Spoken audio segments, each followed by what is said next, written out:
ഗ്രഹിച്ച ഒരു കവാറിനുള്ളിൽ ഭയന്ന് വിറച്ച് ലോകത്തോട് സഹായം യാചിച്ച ഒരു 5 വയസ്സുകാരിയുടെ കഥാപാത്രത്തെ അവതരിപ്പിക്കുന്നു.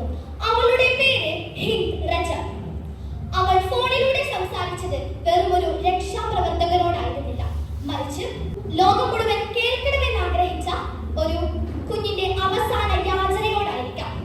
ഈ രംഗം ഒരു പക്ഷേ നമ്മൾ ഓരോരുത്തരുടെയും ഉള്ളിൽ ഒരു ചോദ്യം ഉയർത്തും. ഈ ലോകത്ത് ഒരു കുട്ടിക്ക് പോലും സമാധാനത്തോടെ സുരക്ഷിതമായി ജീവിക്കാൻ കഴിയുന്നില്ലെങ്കിൽ പിന്നെ എന്ത് സമാധാനത്തെ പറ്റിയാണ് നമ്മൾ സംസാരിക്കുന്നത്? അവളുടെ യാചന നമുക്ക് കേൾക്കാം.